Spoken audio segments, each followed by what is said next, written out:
In this session, let us discuss about the important concept of geography, that is earthquakes. So UPSC and remaining state services ఎగ్జామ్స్లో మనకి ఈ particular concept మీద చాలా questions అడుగుతూ ఉంటారు. And రీసెంట్గా మనం చూసుకున్నట్టయితే టర్కీలో ఈ ఒక డివాస్టేటింగ్ ఎర్త్క్వేక్ అనేది మనం అబ్జర్వ్ చేసాం. ఈ కాంటెస్ట్లో మనకి ఎర్త్క్వేక్ మీద సంబంధించినటువంటి క్వశ్చన్స్ రావడానికి ఛాన్స్ ఉంది. అండ్ అసలు ఆ టర్కీ రీజియన్లో ఎందుకనంత లార్జ్ స్కేల్ ఎర్త్క్వేక్ వచ్చింది అనేది కూడా మనం ఈ కాన్సెప్ట్లో నేర్చుకుంటాం అనమాట. So if you see the basic definition of earthquake, it goes like this. Earthquakes are caused by a sudden release of stress along fault lines in the earth's crust.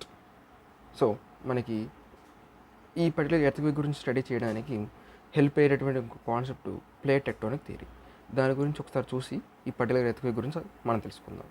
So జనరల్గా మనం ఈ గ్లోబ్ మొత్తాన్ని కూడా, అంటే మన earths crust మొత్తాన్ని కూడా కలిపి ఒక 7 లార్జ్ లిథోస్పిరిక్ ప్లేట్స్ గాను, అదేవిధంగా చిన్న చిన్న న్యూమరస్ స్మాల్ ప్లేట్స్ గాను డివైడ్ చేస్తాం అనమాట. ఇక్కడ ఈ టెక్టోనిక్ ప్లేట్స్ అని చెప్పేసి దీనికి టెక్నికల్ నేమ్ ఇస్తాం మనం. ఓకే, సో ఇది ఒక లిథోస్పియరిక్ స్లాబ్ అని చెప్పేసి అంటారు. ఈ లిథోస్పియరిక్ స్లాబ్ ఆర్ లిథోస్పియరిక్ ప్లేట్ని మనం టెక్టోనిక్ ప్లేట్ గా కన్సిడర్ చేస్తాం అనమాట. సో ఇక్కడ మనం చూసుకున్నట్టయితే 7 లార్జెస్ట్ ప్లేట్స్ ఏంటంటే, ఫస్ట్ వన్ వచ్చేసి Pacific plate, second one is North American plate, third one is South American plate, fourth one is Antarctic plate, fifth one is African plate, sixth one is Eurasian plate, seventh one is Indo Australian plate. Okay, these are the 7 largest tectonic plates of our earth's crust. అయితే వీటితో పాటుగా కొన్ని small minor plates కూడా ఉన్నాయి. అవేంటో చూద్దాం ఒకసారి. So ఈ మైనర్ ప్లేట్స్ అనేవి మనకి ఎగ్జామ్ పాయింట్ ఆఫ్ వ్యూలో చాలా ఇంపార్టెంట్. వాటి యొక్క లొకేషన్ని మనకి ఐడెంటిఫై చేయమని చెప్పేసి ఇస్తారనమాట. So if you see the first one, that is Cocos plate. So ఈ కోకోస్ ప్లేట్ కనుక అబ్జర్వ్ చేసినట్లయితే ఎక్కడ లొకేట్ అయ్యి ఉంది? It is in between the Pacific plate and North American plate. And దీనికి ఇంకా కరేబియన్ ప్లేట్, అదేవిధంగా సౌత్ అమెరికన్ ప్లేట్తో కూడా టచింగ్ పాయింట్స్ అయితే ఉన్నాయి. సో అది జాగ్రత్త చూసుకోవాలి. And next one is Nazca plate. It is also situated in between the Pacific plate, south American plate, Cocos plate and Antarctic plate. So వీటన్నిటికీ మధ్యలో నాజ్కా ప్లేట్ అనేది ఉంది. తర్వాత అరేబియన్ ప్లేట్. సో ఈ అరేబియన్ ప్లేట్ అనేది మనకి Indo Australian ప్లేట్కి, African ప్లేట్కి, యూరేషియన్ ప్లేట్కి మధ్యలో ఉంటుంది. Next Philippine plate. సో ఈ ఫిలిప్పైన్ ప్లేట్ వచ్చేసరికి పసిఫిక్ ప్లేట్కి, అదేవిధంగా యూరేషియన్ ప్లేట్కి, ఇండో ఆస్ట్రేలియన్ ప్లేట్కి మధ్యలో ఉంటుందన్నమాట. సో ఈ విధంగా మనం ఈ మైనర్ ప్లేట్స్ గురించి స్టడీ చేసుకోవచ్చు. సో చాలా జాగ్రత్తగా చూసుకోవాలి, very very important concept. So అయితే మనకి ఈ టెక్టోనిక్ ప్లేట్స్ అనేవి ఎప్పుడు కాన్స్టెంట్గా ఉండవు. So they use to move around the world. So ఇవి ఎప్పటికప్పుడు మూమెంట్ ఇస్తూనే ఉంటాయి. అయితే ఈ మూమెంట్ అనేది డిఫరెంట్ కైండ్ ఆఫ్ బౌండరీస్ని క్రియేట్ చేస్తూ ఉంటుంది అనమాట. సో ఒకవేళ ఒక టూ ప్లేట్స్ అనేవి ఒకదానికి ఎదురు బెదురుగా మూవ్ అవుతున్నాయి అనుకోండి, టువర్డ్స్ ఈచ్ అదర్. అవి ఒకదానికొకటి ఎదురుగా వస్తే, అంటే వాటి యొక్క మూమెంట్ అనేది ఈ షేప్లో కనుక ఉంటే, we call that boundary as convergent boundary. So దీన్ని కన్వర్జెంట్ బౌండరీ అని చెప్పేసి అంటాం. అండ్ ఒకవేళ ఇవే tectonic plates away from each other, అంటే ఒకవేళ ఒకదానికి ఇంకొకటి ఆపోజిట్ డైరెక్షన్లో మూవ్ అవుతూ ఉంటే, దీన్ని ఇక్కడ ఫామ్ అయ్యేటటువంటి బౌండరీని మనం డైవర్జెంట్ బౌండరీ అంటాం. ఓకేనా? So that is divergent boundary. And ఒకవేళ ఈ టెక్టోనిక్ ప్లేట్స్ అనేవి సేమ్ డైరెక్షన్లో, అంటే సేమ్ డైరెక్షన్ అయినా అవ్వచ్చు, ఆపోజిట్ డైరెక్షన్ అయినా అవ్వచ్చు. అంటే లైక్ ఇప్పుడు నేను ఇక్కడ డయాగ్రామ్లో చూపిస్తున్నట్టుగా, అంటే ఒకటి ఇలాగా మూవ్ అవుతూ ఉన్నప్పుడు, అంటే ఎదురు బుదురుగా కాకుండా ఒక ప్యారలల్ డైరెక్షన్లో కనుక మూవ్ అవుతూ ఉన్నప్పుడు అక్కడ మనకి ట్రాన్స్ఫార్మ్ బౌండరీ అనేది ఏర్పడుతుంది అనమాట. ఓకేనా? So this is the movement of tectonic plates. So ఈ మూమెంట్ వల్ల మనకి ఈ ఎర్త్క్వేక్స్ అనేవి ఫామ్ అవడానికి ఛాన్స్ ఉంటుంది. అంటే సపోజ్ ఈ పర్టికులర్ ప్లేట్స్ మధ్యలో కనుక మూమెంట్ అనేది ఎక్కువగా ఉంది అనిపించినప్పుడు, ఆ పర్టికులర్ రీజియన్స్లో ఉన్నటువంటి ఫాల్ట్స్ ఏమైనా ఉంటే, fault is nothing but A gap in between the plates. So అంటే ఒక రాక్ సిస్టమ్కి ఇంకొక రాక్ సిస్టమ్కి మధ్యలో ఉన్నటువంటి ఫాల్ట్ గ్యాప్ ఏదైతే ఉంటుందో, అక్కడి నుంచి మనకి ఎనర్జీ అనేది రిలీజ్ అవ్వడం స్టార్ట్ అవుతుంది అనమాట. So that energy is nothing but earthquake. So ఇప్పుడు ఒకసారి డెఫినేషన్ చూడండి. Earthquakes are caused by a sudden release of stress along faults in the earth's crust. So that is the basic concept of earthquake. So the continuous motion of tectonic plates causes a steady buildup of pressure in the rock strata on both sides of fault. So మనకి ఈ tectonic plates అనేవి కంటిన్యూస్గా move అవ్వడం వల్ల అక్కడ ఒక one kind of pressure అనేది buildup అవుతూ ఉంటుంది అనమాట ఈ రాక్ స్ట్రాటాస్ మధ్యలో. It gets released as waves of seismic energy and propagate through the ground and over it surface and causes shaking as earthquakes. So ఈ ఎనర్జీ అనేది మనకి సిస్మిక్ ఎనర్జీ కింద రిలీజ్ అయ్యి మనకి సర్ఫేస్ మీద అదేవిధంగా గ్రౌండ్లోను ఈ పర్టికులర్ వేవ్స్ అనేవి ట్రావెల్ చేస్తూ ఉంటాయి అన్నమాట. So as a result we can witness the earthquake. So మరి ఈ ఎర్త్క్వేక్ అన్నప్పుడు మనం డిఫరెంట్ ఫాల్ట్ లైన్ గురించి మాట్లాడుకున్నాం. మరి ఆ ఫాల్ట్ లైన్ దగ్గర జరిగేటటువంటి యాక్టివిటీ ఎలా ఉంటుందనేది ఈ పర్టికులర్ డయాగ్రామ్లో మనం చూడొచ్చు అనమాట. సో అంటే ఈ పర్టికులర్ బ్లాక్ అనేది ఒక టెక్టోనిక్ ప్లేట్, ఇది ఇంకొక టెక్టోనిక్ ప్లేట్ అనుకున్నప్పుడు వీటి మధ్యలో ఉన్నటువంటి ఫాల్ట్ అనేది ఈ విధంగా ఉండొచ్చు. సో సపోజ్ ఒకవేళ ఇది నార్మల్ ఫాల్ట్ సిచ్యువేషన్ అయినప్పుడు మనకి ఆ మూమెంట్ అనేది అంటే ఆ పర్టికులర్ టెక్టోనిక్ ప్లేట్ మూమెంట్ అనేది ఈ విధంగా ఉండొచ్చు అనమాట. లైక్ ఈ ఒక ప్లేట్ అనేది అప్వర్డ్, ఇంకో ప్లేట్ అనేది డౌన్వర్డ్ మూవ్ అవుతూ ఉంటుంది అనమాట. సో ఈ షేప్లో కనుక మనకి ఆ పర్టికులర్ బ్లాక్ అనేది కనిపిస్తే that is called as normal fault. And if it is in the reverse direction, దీనికి క్వైట్ ఆపోజిట్గా ఉన్నప్పుడు దట్ ఈస్ రివర్స్ ఫాల్ట్ అని చెప్పేసి అంటారు అనమాట. అండ్ ఒకవేళ ఇందాక చెప్పినట్టు ఒక ప్లేట్ ఇంకొక ప్లేటు ప్యారలల్గా అటు ఇటు మూవ్ అవుతూ ఉన్నప్పుడు it will create a strike slip fault. So strike slip fault అనేది క్రియేట్ అవుతుంది అనమాట. మనకి ఈస్టర్న్ ఘాట్స్ ఉన్నాయి కదండి, ఈ ఈస్టర్న్ ఘాట్స్ ఫామ్ అవ్వడానికి ఈ స్ట్రైక్ స్లిప్ ఫాల్ట్ రెస్పాన్సిబుల్ అని చెప్పేసి మన జియోలాజిస్ట్ చెప్తారనమాట. So very very important point, note down చేసుకోండి. నెక్స్ట్ వన్, ఇప్పుడు ఈ పర్టికులర్ ఎనర్జీ వేవ్స్ అనేవి మనకి ఎర్త్ మొత్తం ట్రావెల్ చేస్తూ ఉంటాయి. మరి అందులో బేసిక్గా చూసుకుంటే మనకి 2 క్లాసిఫికేషన్స్ ఉంటాయి. ఫస్ట్ వన్ వచ్చేసి బాడీ వేవ్స్ అంటారు, and second one is surface waves. So చూద్దాం ఫస్ట్ బాడీ వేవ్స్ ఏంటో. సో నామిక్లేచర్ని బట్టి మనం అర్థం చేసుకోవచ్చు. బాడీ వేవ్స్ అంటే జనరేట్ అయినటువంటి వేవ్స్ అనేవి ఈ బాడీ మొత్తం కూడా ట్రావెల్ చేస్తూ ఉంటాయి అన్నమాట. అండ్ ఇక్కడ body is nothing but our earth's crust, earth's core, mantle, వీటి చుట్టూ కూడా ఈ పర్టికులర్ ఎనర్జీ వేవ్స్ అనేవి ట్రావెల్ చేస్తూ ఉంటాయి అన్నమాట. ఈ బాడీ వేవ్స్ అనేవి మనకి సర్ఫేస్ మీదకి అంటే ఎర్త్స్ క్రస్ట్కి రీచ్ అయిన తర్వాత వాటిని మనం సర్ఫేస్ వేవ్స్ అని పిలుస్తాం అనమాట. సో సర్ఫేస్ వేవ్స్కి origin point is nothing but body waves. Okay, so మరి ఇప్పుడు బాడీ వేవ్స్ అనేవి ఫర్దర్గా 2 క్లాసిఫికేషన్ చేశారనమాట. ఈ క్లాసిఫికేషన్ ఎలా చేశారు అంటే based upon there speed and the medium through which they pass. Okay, వాటి యొక్క స్పీడ్ని బట్టి అదేవిధంగా అవి ఏ మీడియంస్ ద్వారా పాస్ అవుతున్నాయి అన్నదాన్ని బట్టి మనం వాటిని 2 వేవ్స్ కింద క్లాసిఫై చేసుకున్నాం అనమాట. అందులో ఫస్ట్ వన్ వచ్చేసి P waves or primary waves.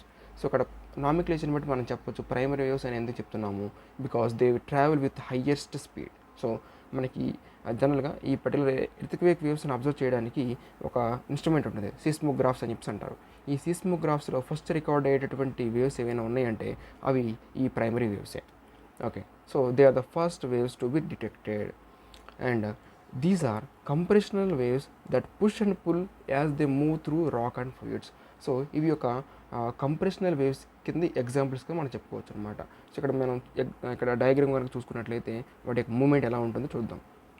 So primary waves అనేవి ఈ విధంగా ట్రావెల్ చేస్తూ ఉన్నప్పుడు ఈ మధ్యలో ఉన్నటువంటి రాక్ స్ట్రేటా అనేది కంటిన్యూస్ ఎక్స్పాన్షన్ అండ్ కంప్రెషన్ జరుగుతూ ఉంటుంది అనమాట. అండ్ ఇది జస్ట్ లైక్ ఏ స్ప్రింగ్ యాక్షన్ అనమాట. సో ఇటువంటి మూమెంట్స్ని ఈ ప్రైమరీ వేవ్స్ క్రియేట్ చేస్తూ ఉంటాయి అనమాట. ఓకే, అండ్ ఇక్కడ మనకి ఈ పర్టికులర్ పీ వేవ్స్ అనేవి through all mediums they will travel అనమాట. ఆల్ మీడియమ్స్ అంటే అది సాలిడ్స్ అయినా, లేదంటే లిక్విడ్స్ అయినా, లేదంటే గ్యాసెస్ ఫామ్ అయినా, ఎటువంటి మీడియమ్స్ అయినా కానీ ఈ ప్రైమరీ వేవ్స్ అనేవి ట్రావెల్ చేస్తూ ఉంటాయి అనమాట. And next one is secondary waves or S waves. They are the next waves to be detected. So ఈ ప్రైమరీ వేవ్స్ డిటెక్ట్ అయిన తర్వాత డిటెక్ట్ అయ్యేవే ఈ ఎస్ వేవ్స్ అనేవి ఆర్ సెకండరీ వేవ్స్ అనేవి. సో ఈ పర్టికులర్ ఎస్ వేవ్స్ అనేవి కేవలం సాలిడ్స్ ద్వారా మాత్రమే ట్రావెల్ చేస్తూ ఉంటాయి. Very very important point, note down చేసుకోవాలి. సో ప్రైమరీ వేవ్స్ ఏమో అన్ని మీడియమ్స్ గుండా ట్రావెల్ చేస్తే ఎస్ వేవ్స్ మాత్రం కేవలం సాలిడ్ మీడియం మీద మాత్రమే ట్రావెల్ చేస్తూ ఉంటాయి అన్నమాట. సో మరి వీటి మూవ్మెంట్ ఎలా ఉంటుందో చూద్దామా. They move up and down are side to side perpendicular to the direction in which the wave is moving. So ఈ పర్టికులర్ ఎనర్జీ వేవ్ అనేది ఎలాగైతే ట్రావెల్ అవుతుందో దానికి పర్పెండిక్యులర్గా ఈ పర్టికులర్ వేవ్స్ అనేవి ట్రావెల్ చేస్తూ ఉంటాయి అన్నమాట. సెకండరీ వేవ్స్ అని ట్రావెల్ చేస్తూ ఉంటాయి అన్నమాట. ఓకే, సో అంటే ఎనర్జీ అనేది ఇలా వెళ్ళిపోతూ ఉంటుంది. బట్ ఈ పర్టికులర్ వేవ్స్ అనేవి మాత్రం ఇక్కడ మనకు డయాగ్రామ్లో చూపించినట్టుగా ఒక సైనస్ వేవ్స్ కింద ట్రావెల్ చేస్తూ ఉంటాయి అన్నమాట. ఓకే, మనం ఈ పర్టికులర్ ఎస్ వేవ్స్ని ట్రాన్స్వర్స్ వేవ్స్ అని కూడా అంటారు అనమాట. Transverse waves. Okay, S waves are nothing but transverse waves as well. So ఈ విధంగా మనకి బాడీ వేవ్స్ అనేవి ట్రావెల్ చేస్తూ ఉంటాయి. And whenever they reach the surface or earth's crust we call those waves as surface waves. So ఇప్పుడు surface waves అనేది ఎగ్జిస్టెన్స్లోకి వస్తాయి అన్నమాట. It follow P and S waves and travel along the surface of the earth and thus cause the most damage. So మనకి ఈ earth crust మీద కదా మీదే కదా మొత్తం మన యొక్క బయోస్పియర్ మొత్తం ఎగ్జిస్ట్ అయ్యి ఉంది. అక్కడే కదా మన యొక్క జీవావరణం, అదేవిధంగా మానవ జాతి మొత్తం నివసిస్తూ ఉన్నది. కాబట్టి ఇక్కడ ఈ సర్ఫేస్ వేవ్స్ అనేవి మోస్ట్ డ్యామేజ్ అని క్రియేట్ చేయడానికి ఛాన్స్ ఉంటుంది అనమాట. సో ఈ సర్ఫేస్ వేవ్స్ యొక్క ప్రాపగేషన్ బట్టి, వాటి యొక్క మూమెంట్ని బట్టి మనం ఫర్దర్గా వాటిని Love waves and Rayleigh waves కింద క్లాసిఫై చేస్తాం అనమాట. సో ఇక్కడ వన్స్ అగైన్ మీరు లవ్ వేవ్స్ అని చూసుకున్నట్లయితే these are faster and move the ground from side to side. So ఇక్కడ ఈ డయాగ్రామ్ చూసినట్లు ఈ లవ్ వేవ్స్ అనేవి ట్రావెల్ అయినప్పుడు గ్రౌండ్ అనేది సైడ్ టు సైడ్ మూమెంట్ అనేది ఇస్తుంది అనమాట. ఆర్ దీన్ని ఇంకా చెప్పాలంటే మనకి ఈ డయాగ్రామ్లో చూపించినట్టుగా వేవ్స్ అనేవి అంటే ఈ లవ్ వేవ్స్ అనేవి ఒక విధంగా ఇక్కడ ఉన్నటువంటి స్ట్రక్చర్స్ మొత్తాన్ని కూడా అటు ఇటు కుదిపిస్తూ ఉంటాయి అన్నమాట. అంటే ఇక్కడ ఏదైనా బిల్డింగ్స్ ఉన్నప్పుడు అవి అటు ఇటు మూమెంట్ అవుతూ ఉంటాయి అన్నమాట.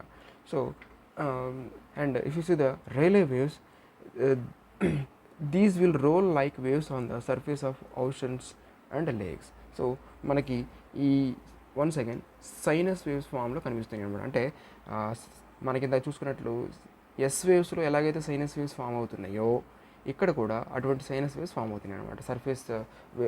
సర్ఫేస్ వేవ్స్లో మనకి ఈ రైల్వే వేవ్స్ అనేవి ఇటువంటి సైనస్ వేవ్స్ క్రియేట్ చేస్తాయి అనమాట. సో అండ్ ఈ రైల్వే వేవ్స్ అనేవి ఇటువంటి సైనస్ వేవ్స్ క్రియేట్ చేస్తున్నాయి. అంటే ఇక్కడ ఉన్నటువంటి స్ట్రక్చర్స్ మొత్తం కూడా, అంటే సపోజ్ ఇక్కడ ఒక బిల్డింగ్స్ ఉన్నాయి అనుకుందాం. ఈ బిల్డింగ్స్ మొత్తం కూడా ఇలా పైకి కిందకి కుదిపి వేయడం వల్ల ఇక్కడ ఉన్నటువంటి సిస్టమ్ మొత్తం కూడా, అంటే బిల్డింగ్స్ మొత్తం కూడా కొలాప్స్ అవ్వడానికి ఛాన్స్ ఎక్కువగా ఉంటుంది. That's why we call Rayleigh waves as most destructive waves as well. Okay, so these are the classification of waves అండి. అయితే మరి primary waves and secondary waves గురించి మనం ఇంకొక పాయింట్ ఏదైతే చెప్పొచ్చు. అదేంటంటే ఇందాక మనం చూసినట్టు ఈ ప్రైమరీ వేవ్స్ అనేవి అన్ని మీడియమ్స్ గుండా ట్రావెల్ చేస్తాయి అన్నాం. అదేవిధంగా ఈ ఎస్ వేవ్స్ వచ్చేసి కేవలం సాలిడ్స్ గుండా మాత్రం ట్రావెల్ చేస్తాయని చెప్పేసి డిస్కస్ చేసాం. అయితే మరి ఈ ప్రైమరీ వేవ్స్ సెకండరీ వేవ్స్ యొక్క రేంజ్ ఎంతవరకు ఉంటుంది, వాటి యొక్క షాడో జోన్స్ ఏమైనా ఉన్నాయో అనేది ఒకసారి చూద్దాం మనం. షాడో జోన్ అంటే నథింగ్ బట్ ఆ పర్టికులర్ రీజియన్లో వేవ్స్ అనేవి రిసీవ్ అవ్వవు. జనరల్గా ఏంటంటే మనకి ఒక ఎర్త్క్వేక్ అనేది జనరేట్ అయితే ఆ ఎర్త్క్వేక్ నుంచి వచ్చినటువంటి వేవ్స్ మొత్తం కూడా గ్లోబ్ మొత్తం ట్రావెల్ చేస్తూ ఉంటాయి అన్నమాట. ఓకే, సో అయితే కొన్ని లొకేషన్స్లో మాత్రం మనకి ఈ ఎర్త్క్వేక్ రికార్డ్స్ అనేవి అబ్జర్వ్ చేయలేకపోవచ్చు. అంటే ఆ పర్టికులర్ రీజియన్లో మేబీ షాడో జోన్ అనేది క్రియేట్ అయ్యిందని చెప్పేసి చెప్తాం అనమాట. అయితే సపోజ్ మనకి జనరల్గా ఎపీ సెంటర్ అని చెప్పేసి ఒక పాయింట్ ఉంది. దీనితో పాటుగా మనకి ఫోకస్ అనేటువంటి ఇంకొక పాయింట్ కూడా ఉంటుంది. సో జనరల్గా ఈ ఫోకస్ అనేది దేని ఇండికేట్ చేస్తుందంటే ఎక్కడైతే మనకి ఫాల్ట్ లైన్ దగ్గర నుంచి ఎనర్జీ రిలీజ్ అవుతుందో ఆ పర్టికులర్ లొకేషన్ని మనం ఫోకస్ అని చెప్పేసి అంటాం. ఈ ఫోకస్కి ఇంకొక పేరే హైపో సెంటర్. అండ్ ఈ ఫోకస్ పాయింట్ దగ్గర నుంచి towards the surface of the earth ఒక వేవ్ అనేది ట్రావెల్ అవుతుంది కదా, and that is the nearest receiving centre. So ఈ ఫోకస్ దగ్గర నుంచి దగ్గరలో ఉన్నటువంటి సర్ఫేస్ సెంటర్ ఏదైతే ఉంటుందో that is nothing but ఎపీ centre. So అంటే ఇంకా సింపుల్గా చెప్పాలంటే ఈ ఎపీ సెంటర్ అనేది ప్రైమరీ సెంటర్ అనమాట ఈ ఎర్త్క్వేక్ రిసీవ్ చేసుకునేటప్పుడు. సో ఈ ఎపీ సెంటర్ నుంచి మనకి పర్టికులర్ ఎర్త్క్వేక్ వేవ్స్ అనేవి డిఫరెంట్ లొకేషన్స్కి ట్రావెల్ అవుతూ ఉంటాయి అనమాట. సో మనం ఇక్కడ చూసుకున్నట్లయితే ఈ పర్టికులర్ రీజియన్ ఇది మొత్తం కూడా మ్యాంటల్ రీజియన్ గాను, అదేవిధంగా ఇది మొత్తాన్ని కూడా కోర్ రీజియన్ గాను డివైడ్ చేస్తాం. ఈ కోర్ని మనం ఇన్నర్ కోర్, అవుటర్ కోర్గా డివైడ్ చేసుకున్నాం అనమాట. సో ఈ అవుటర్ కోర్ అనేది లిక్విడ్ స్టేటస్లో ఉంటే ఇన్నర్ కోర్ మాత్రం సాలిడ్ స్టేటస్లో ఉంటుంది. అదేవిధంగా ఈ మ్యాంటల్ రీజియన్ అనేది ఒక సాలిడ్ పార్టికల్ కింద మనం చూసుకోవచ్చు అనమాట. సో అయితే ఈ particular P waves and yes waves అనేవి ఇనీషియల్గా ట్రావెల్ చేస్తున్నప్పుడు they will travel through mantle region. So మరి మ్యాంటల్ అనేది మనకి సాలిడ్ స్టేట్లో ఉంది కాబట్టి అటు పీ వేవ్స్ ఇటు ఎస్ వేవ్స్ రెండు కూడా ట్రావెల్ చేయడానికి ఛాన్స్ ఉంది. ఎందుకని మనం ఇందాక చెప్పుకున్నాం, ఎస్ వేవ్స్ అనేది కేవలం సాలిడ్స్లోనూ, పీ వేవ్స్ అనేవి అన్ని మీడియంస్లో ట్రావెల్ అవుతాయని చెప్పాం. That means they can travel, అంటే ఈ P waves and yes waves అనేవి మ్యాంటల్ కూడా ట్రావెల్ చేయొచ్చు. So they will travel across the mantle. Okay, but అయితే ఎప్పుడైతే మనకి ఈ పర్టికులర్ కోర్ రీజియన్ టచ్ చేస్తాయో, ఈ కోర్ రీజియన్ టచ్ చేసిన తర్వాత ఇక్కడ ఉన్నటువంటి అవుటర్ కోర్ అనేది లిక్విడ్ షేప్లో ఉంది కాబట్టి ఎస్ వేవ్స్ అనేవి ట్రావెల్ చేయలేవు. సో ఎస్ వేవ్స్ ట్రావెల్ చేయలేవు కాబట్టి దే విల్ రిఫ్లెక్ట్ బ్యాక్, అవి వెనక్కి వెళ్ళిపోతాయి. కానీ ఈ పీ వేవ్స్ అనేవి ట్రావెల్ చేయడానికి ఛాన్స్ ఉంది కదా. అయితే ఇక్కడ సాలిడ్ స్టేట్ నుంచి లిక్విడ్ స్టేట్లోకి ఎంటర్ అవుతుంది ఆ పర్టికులర్ వేవ్ అనేది. మరి ఎప్పుడైనా సరే ఒక వేవ్ అనేది ఒక మీడియం నుంచి ఇంకొక మీడియంకి ట్రావెల్ అయ్యేటప్పుడు అది రిఫ్లెక్ట్ అవ్వదు, రిఫ్రాక్ట్ అవుతుంది. So refraction is nothing but, అంటే ఒక వేవ్ అనేది ఎలా ట్రావెల్ అవుతున్నప్పుడు ఇంకొక మీడియంకి షిఫ్ట్ అయినప్పుడు అది దాని యొక్క డైరెక్షన్ చేంజ్ చేస్తుంది అనమాట. అంటే like this or like that, అలా ఏదో ఒక డైరెక్షన్ చేంజ్ అవుతుంది అనమాట. రిఫ్లెక్ట్ అవ్వడం అంటే వెనక్కి వెళ్ళిపోవడం, రిఫ్రాక్ట్ అవ్వడం అంటే సేమ్ అదే డైరెక్షన్ చేంజ్ చేసుకుంటూ ఆ వేవ్ అనేది ట్రావెల్ అవ్వడం అనమాట. సో ఇక్కడ రిఫ్రాక్షన్ అనేది ఈ పీ వేవ్స్ దగ్గర మనం చూడొచ్చు అనమాట. ఈ విధంగా రిఫ్రాక్ట్ అయినటువంటి పీ వేవ్స్ డిఫరెంట్ పాస్ తీసుకుంటూ ఇలా బయటికి రావచ్చు. అండ్ ఇంకొకటి, మరి ఇలా వచ్చినటువంటి పీ వేవ్స్ మళ్ళీ ఇన్నర్ కోర్ని టచ్ చేసినప్పుడు మళ్ళీ మీడియం చేంజ్ అవుతుంది, వన్స్ అగైన్ రిఫ్రాక్షన్. సో ఇలా కంటిన్యూస్ రిఫ్రాక్షన్ ప్రాసెస్లో మనకి పీ వేవ్స్ అనేవి ట్రావెల్ చేస్తూ ఉంటే ఎస్ వేవ్స్ మాత్రం ఇనీషియల్గానే రిఫ్లెక్ట్ అయ్యి వెళ్ళిపోతాయి అనమాట. సో ఈ ప్రాసెస్లో మనం కొన్ని షాడో జోన్స్ చూస్తూ ఉండొచ్చు అనమాట. సో మనకి పీ వేవ్స్ అనేవి ఈ పర్టికులర్ రీజియన్లో, అంటే ఎపీ సెంటర్ దగ్గర నుంచి 105 degrees అండ్ 140 degrees ఇటువంటి యాంగులర్ డిస్టెన్స్లో ఉన్నటువంటి రీజియన్స్లో, అంటే ఈ రెండింటి మధ్యలో 105 degrees నుంచి 140 degrees యాంగులర్ డిస్టెన్స్లో మధ్యలో ఉన్నటువంటి రీజియన్స్లో ఎటువంటి పీ వేవ్స్ కూడా మనం డిటెక్ట్ చేయలేకపోవచ్చు. బోత్ సైడ్స్, అది east side and west side, రెండు సైడ్లు కూడా మనం పీ వేవ్స్ డిటెక్ట్ చేయలేం. కానీ ఈ ఎస్ వేవ్స్ కనుక చూసుకున్నట్లయితే ఓవరాల్గా ఈ 105 degrees వెస్ట్ నుంచి 105 degrees ఈస్ట్ వరకు ఇటువంటిలో ఈ మొత్తం రీజియన్ మొత్తానికి కూడా ఎస్ వేవ్స్ అనేది డిటెక్ట్ చేయలేము మనం. So no direct S waves. So దీన్ని బట్టి మనం అర్థం చేసుకోవచ్చు, shadow zone for S waves is more than shadow zone for P waves. So మనకి షాడో జోన్స్తో కంపేర్ చేసుకుంటే ఎస్ వేవ్స్కి చాలా ఎక్కువగా ఉంటుంది పీ వేవ్స్తో కంపేర్ చేసుకుంటే. Okay, that is the important observation from this particular graph. And next one, if you see the types of earthquakes, it goes like this. First one is tectonic. So మన earthquakes అనేవి కనుక tectonic plates మూమెంట్తో ఏర్పడితే వాటిని మనం tectonic related earthquakes అని చెప్తాం అనమాట. And next one is volcanic. So earthquakes that occur in conjunction with volcanic activity. So ఎక్కడైనా వోల్కానిక్ యాక్టివిటీ జరిగినప్పుడు వచ్చేటటువంటి ఎర్త్క్వేక్స్ ఏమైనా ఉంటే వాటిని మనం వోల్కానిక్ రిలేటెడ్ ఎర్త్క్వేక్స్ అనేవి చెప్తాం. Next one collapse. Smaller scale earthquakes that result from the subterranean collapse of caverns or mines. So ఏదైనా కేవ్స్ కానీ లేదంటే ఏదైనా మైన్స్ కానీ కొలాప్స్ అయినప్పుడు వచ్చేటటువంటి ఎర్త్క్వేక్స్ ఏమైనా ఉంటే వాటిని మనం కొలాప్స్ రిలేటెడ్ ఎర్త్క్వేక్స్ అనేవి చెప్తాం. And induced type, that means human activities related. So quakes caused by human activity like tunnel construction, filling reservoirs and implementing geothermal or fracking, that is hydraulic fracking projects. So ఇలా human activities రిలేటెడ్గా ఏదైనా earthquake కనుక నమోదైతే దాన్ని మనం induced earthquakes అని చెప్పేసి పిలుస్తాం అనమాట.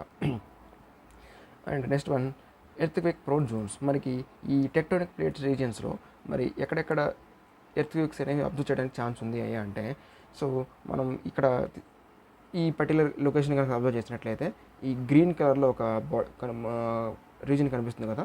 సో ఈ గ్రీన్ కలర్లో కనిపించే ఈ రీజన్ మొత్తాన్ని మనం పసిఫిక్ రింగ్ ఆఫ్ ఫైర్ అని చెప్పేసి పిలుస్తాం అనమాట. సో ఈ పసిఫిక్ రింగ్ ఆఫ్ ఫైర్ అనేది చాలా ఇంపార్టెంట్ కాన్సెప్ట్ అండి. సో ఈ పర్టికులర్ రీజియన్లో మనకి earthquakes at the same time volcanic eruptions కూడా కనిపిస్తూ ఉంటాయి అనమాట. అండ్ నెక్స్ట్ వన్ వచ్చేసి మనకి ఆల్పైడ్ జోన్ అని చెప్పేసి ఇంకోటి ఉంటుంది, alpide belt, very very important point. So along the southern margin of Eurasia through the Himalayan mountains, Sumatra and Java. So మనకి ఇక్కడ ఈ రెడ్ కలర్లో చూపించినటువంటి పార్ట్, అదేవిధంగా ఈ పర్టికులర్ ఎల్లోయిస్ట్ పార్ట్, ఈ మొత్తాన్ని కలిపి మనం ఆల్పైడ్ బెల్ట్ అని చెప్పేసి అంటాం. ALPIDE, ఆల్పైడ్ belt. సో ఈ ఆల్పైడ్ బెల్ట్ రీజియన్లో కూడా మనకి ఎర్త్క్వేక్స్ అనేవి కనిపిస్తూ ఉంటాయి. And third one is mid Atlantic ridge as well. So mid Atlantic ridge అంటే మనకి ఈ అట్లాంటిక్ ఓషన్ మధ్యలో ఉన్నటువంటి అంటే ఈ పర్టికులర్ రీజియన్లో కూడా మనకి ఎర్త్క్వేక్స్ అనేవి కనిపిస్తూ ఉంటాయి అన్నమాట. So but these earthquakes will be in the ocean itself. ఓకేనా, సముద్రాల మధ్యలో మనకి ఆ ఎర్త్క్వేక్స్ అనేవి కనిపిస్తూ ఉంటాయి అనమాట. Okay, so these are the regions that experience the earthquakes. అయితే వీటితో పాటు ఇక్కడ మనకి చూసుకున్నట్లయితే ఈ ఆఫ్రికన్ బెల్ట్ రీజియన్లో కూడా ఎర్త్క్వేక్స్ అనేవి కనిపిస్తూ ఉంటాయి. But these are negligible in nature. మేజర్గా చెప్పాలంటే Pacific ring of fire or circum Pacific belt, alpide belt, mid oceanic ridge belt. So ఈ 3 రీజన్స్లో ఎక్కువగా ఎర్త్క్వేక్స్ అనేవి మనం చూస్తూ ఉంటాం అనమాట. Next one, so what are the aftershocks and why do they occur. So మన రీసెంట్గా ఈ టర్కీలో చూసినటువంటి ఎర్త్క్వేక్ టైం పీరియడ్లో ఈ ఆఫ్టర్ షాక్స్ అనేవి ఎక్కువగా విట్నెస్ చేశారు అని చెప్పేసి జియోలాజిస్ట్ చెప్తున్నారు. అయితే అసలు ఈ ఆఫ్టర్ షాక్స్ అంటే ఏంటో ఒకసారి చూద్దాం. అండ్ ఈ పర్టికులర్ కాన్సెప్ట్ అనేది రీసెంట్గానే మనకి వచ్చింది కాబట్టి కరెంట్ ఇష్యూస్ అంటే ఈ ఇష్యూ మీద మనకి క్వశ్చన్స్ రావడానికి ఛాన్స్ ఉండొచ్చు. So aftershocks are a sequence of earthquakes that happen after a larger main shock on a fault. So ఇక్కడ ఆఫ్టర్ షాక్ పేరులోనే ఉంది. ఆఫ్టర్ షాక్ అంటే ఒక మెయిన్ ఇన్సిడెంట్ అంటే మెయిన్ షాక్ జరిగిన తర్వాత కంటిన్యూస్గా వచ్చేటటువంటి ఒక ఈవెంట్సే ఆర్ కంటిన్యూస్గా వచ్చే ఎరప్ట్ అయ్యేటటువంటి ఒక ఎనర్జీయే ఈ ఆఫ్టర్ షాక్ అంటే. Okay, and aftershocks occur near the fault zone where the main shock rupture occurred. So ఇవి కూడా మనకి ఎక్కడైతే మనకి ఫోకస్ పాయింట్ ఉంటుందో అంటే ఎక్కడైతే ఈ ఎనర్జీ అనేది రిలీజ్ అవుతుందో మెయిన్ షాక్ అనేది, అక్కడ నుంచే ఈ ఆఫ్టర్ షాక్స్ కూడా రిలీజ్ అవ్వడానికి ఛాన్స్ ఉంటుంది. And they can even continue for days, weeks, months or even years for a very large main shock. So ఒక మెయిన్ షాక్ అంటే ఒక లార్జెస్ట్ మెయిన్ షాక్కి ఇటువంటి ఆఫ్టర్ షాక్స్ అనేవి కంటిన్యూస్గా రిపీట్ అవుతూనే ఉంటాయి అన్నమాట. అవి డేస్ అంటే విత్ ఇన్ డేస్ అవ్వచ్చు, వీక్స్ వైజ్ కావచ్చు, మంత్స్లో అవ్వచ్చు, ఇయర్లో కూడా రిపీట్ అవుతూ ఉండొచ్చు అనమాట. Although aftershocks tend to be weaker than the main seismic event, they can cause significant damage. So మనం మెయిన్ షాక్తో కంపేర్ చేసుకుంటే ఆఫ్టర్ షాక్స్ వల్ల వచ్చేటటువంటి ఎనర్జీ చాలా తక్కువగా ఉన్నప్పటికీ కూడా వీటి వల్ల వచ్చేటటువంటి డ్యామేజ్ అనేది మాత్రం చాలా సిగ్నిఫికెంట్గా ఉంటుందన్నమాట. సో మరి ఈ టర్కీలో జరిగినటువంటి ఇష్యూ కూడా దీనికి సంబంధించినటువంటి కాన్సెప్టే. In Turkey, reports suggest that significant damage that has followed the original quake has been a result of aftershocks. Shallower quakes are generally felt as more intense than deeper quakes due to their proximity from the surface. So మనం షాలోవర్ quakes అంటే nothing but ఈ focus point అనేది చాలా దగ్గరగా ఉండడం అనమాట. అంటే earth సర్ఫేస్కి చాలా దగ్గరలో కనుక ఒక ఫోకస్ అనేది లొకేట్ అయి ఉంటుంది, దాన్ని మనం షాలోవర్ క్వేక్స్ కింద డిఫైన్ చేస్తాం అనమాట. సో ఈ షాలోవర్ క్వేక్స్ అనేవి జనరల్గా మనకి లార్జెస్ట్ డిస్ట్రక్షన్కి రెస్పాన్సిబుల్ అవుతాయి అనమాట. సో ఇక్కడ టర్కీ విషయంలో చూసుకున్నట్లయితే the aftershocks in Turkey was extremely shallow, only 10 kilometers deep, which versus the shaking effect. So ఈ ఆఫ్టర్ షాక్ అనేది కేవలం 10 kilometers డిస్టెన్స్లో మాత్రమే లొకేట్ అయ్యి ఉండడం వల్ల ఈ టర్కీ రీజియన్కి ఒక డివాస్టేటింగ్ ఎఫెక్ట్ అనేది క్రియేట్ అయింది అనమాట ఈ ఎర్త్క్వేక్స్ వల్ల. అయితే ఎందుకని ఈ పర్టికులర్ టర్కీ రీజియన్ అనేది ఒక సీస్మిక్ యాక్టివిటీకి హాట్ బెడ్గా మారిందో ఒకసారి చూద్దామా. సో ఇక్కడ మనం ఈ పర్టికులర్ మ్యాప్ కనుక అబ్జర్వ్ చేసినట్లయితే మనకి ఒక క్లారిటీ అనేది వస్తుంది అనమాట. So this is the Turkey region. So ఇది మొత్తం టర్కీ రీజియన్ అనుకోండి. ఈ టర్కీ రీజియన్ అనేది మరి ఏ ప్లేట్స్ మధ్యలో లొకేట్ అయిందో ఒకసారి చూద్దామా. So Turkey it self is located in ఎనటోలియన్ plate. So ఈ ఎనటోలియన్ ప్లేట్ అనేది ఈ యూరేషియన్ ప్లేట్కి, ఆఫ్రికన్ ప్లేట్కి, అదేవిధంగా అరేబియన్ ప్లేట్కి వీటి మధ్యలో లొకేట్ అయి ఉంటుంది. అదే అట్ ది సేమ్ టైం ఈ పర్టికులర్ ఈ ఎనటోలియన్ ప్లేట్కి వెస్ట్ సైడ్ ఈ ఒక స్మాలర్ మైనర్ ప్లేట్ కూడా ఉంటుంది అనమాట. That is Aegean sea plate అని చెప్పి అంటారు అనమాట. ఓకే, ఈ Aegean sea plate, African plate, Eurasian plate, Arabian plate వీటన్నిటికీ మధ్యలో ఉన్నటువంటి ప్లేటే ఈ ఎనటోలియన్ ప్లేట్. ఓకే, అయితే ఈ పర్టికులర్ సిచ్యువేషన్లో మనకి ఈ టర్కీ ఎర్త్క్వేక్కి సంబంధించినటువంటి రీసెంట్ కరెంట్ ఇష్యూ కనుక అబ్జర్వ్ చేసినట్లయితే ప్లేట్ మూమెంట్స్ అనేవి ఎలా ఉన్నాయంటే, ఈ ఆఫ్రికన్ ప్లేట్ అనేది it is travelling towards the north, and Arabian plate వచ్చేసి it is travelling towards the north west. ఓకేనా, సో దీని north west direction Arabian plate, African plate వచ్చేసి నార్త్ సైడ్ మూమెంట్ వస్తూ ఉన్నాయి. అండ్ ఇక్కడ యూరేషియన్ ప్లేట్ అనేది కాన్స్టెంట్గానే ఉందని చెప్పేసి అంటున్నారు. సో మరి ఈ టూ ప్లేట్స్ కూడా కామన్గా మీట్ అయినటువంటి point is nothing but this place.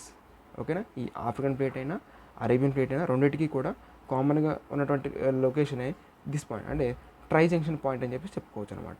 So Gaziantep అని చెప్పేసి అంటారు ఈ లొకేషన్ని, Gaziantep. This is the epicentre of this particular earthquake. ఓకేనా, సో ఈ గజియాంటెప్ లొకేషన్లోనే మనకి ఈ పర్టికులర్ ఫస్ట్ ఎర్త్క్వేక్ అనేది 7.8 గాను, సెకండ్ ఎర్త్క్వేక్ వచ్చి 7.5 గాను రికార్డ్ అయింది అనమాట. So because of the geographical features and the tectonic plate movements only, the Turkey has witnessed such kind of devastating earthquakes in the 21st century. ఓకేనా, so present ఉన్నటువంటి ఇటువంటి tectonic plate moments వల్లే ఈ టర్కీలో మనకి అంత పెద్ద ఎర్త్క్వేక్ అనేది అక్కడని చెప్పేసి మనం చూసుకోవచ్చు. సో ఇక్కడ కాస్త డీటెయిల్గా మనం ఎక్స్ప్లెయిన్ చేసామంటే ఒకసారి చూసుకోవచ్చు. సో ఇక్కడ ఏదైతే ఎక్స్ప్లెయిన్ చేస్తానో అవే ఉన్నాయి. సో ఇక్కడ north ఎనటోలియన్ fault line, the meeting point of the Eurasian and ఎనటోలియన్ tectonic plates is known to be devastating. So north ఎనటోలియన్ fault అంటే ఈ పర్టికులర్ ఫాల్ట్ అంటే యూరేషియన్ ప్లేట్కి, అదేవిధంగా ఈ ఇది ఎనటోలియన్ ప్లేట్కి మధ్యలో ఉన్న మీటింగ్ పాయింట్ని నార్త్ ఎనటోలియన్ ఫాల్ట్ అని చెప్పేసి అంటారు. అండ్ ఈస్ట్ సైడ్ ఉన్నటువంటి అరేబియన్ ప్లేట్, అదేవిధంగా ఈ ఎనటోలియన్ ప్లేట్కి మీటింగ్ పాయింట్ని ఈస్ట్ ఎనటోలియన్ ఫాల్ట్ అని చెప్పేసి అంటారు. సో ఈ పర్టికులర్ రీజియన్లోనే మనకి రీసెంట్గా వచ్చినటువంటి ఎర్త్క్వేక్ అనేది మనకు కనిపించింది అనమాట. ఓకే, సో ఈ విధంగా మనం ఈ టర్కీకి సంబంధించినటువంటి కరెంట్ ఇష్యూని కూడా డిస్కస్ చేసుకున్నాం. So thank you everyone.